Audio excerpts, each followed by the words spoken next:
जीवन जगत असताना ना कधी-कधी आपण ज्या गोष्टीचा विचारही करत नसतो, तर त्या गोष्टी आपल्या समोर येत असतात. तर असंच काहीसं आजकाल चाललेलं आहे माझ्या पण आयुष्यामध्ये.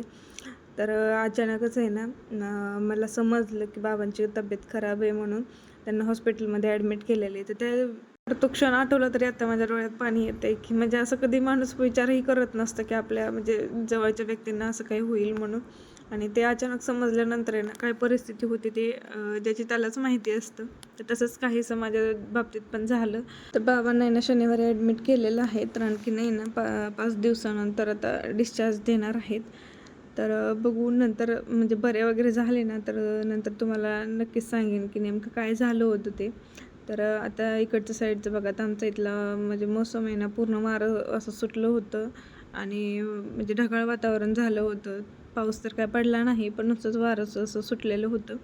म्हणून आहे ना बाहेरच आम्ही येऊन बसलो होतो. लाईट पण गेलेल्या होत्या आणि ईशू हर्षू पण इथं बाल्कनीमध्येच होते. खूप असं वारं सुटलं होतं, म्हणजे धूळ अशी पूर्ण आहे ना उडत होती माती आणि कागद वगैरे तिथले असे उडून वाऱ्याने ना वरती जात होते.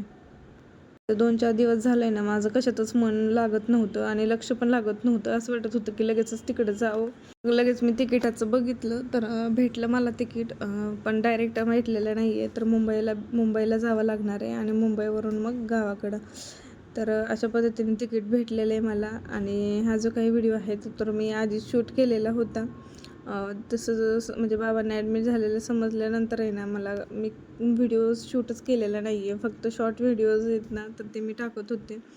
तर हा जो व्हिडिओ आहे तर त्या आधीचेच व्हिडिओ टाकायचे राहिलेले आहेत, तर तेच मी तुमच्याबरोबर शेअर करते.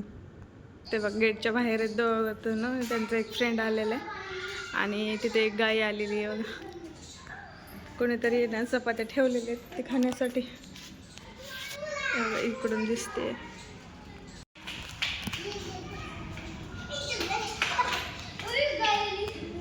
तर खूप दिवस झाले इशू म्हणत होती की मम्मी डोसा बनव. तर तिला आहे ना आज बनवला होता डोसा, त्याचबरोबर चटणी आणि बटाट्याची भाजी अशी बनवली होती. चला तर मी या ब्लॉगचं इथे सेंड करते. व्हिडिओ आवडला तर लाईक शेअर सबस्क्राईब करायला विसरू नका. भेटूया नंतरच्या ब्लॉगमध्ये. तोपर्यंत बाय बाय सर्वांना आणि टेक केअर.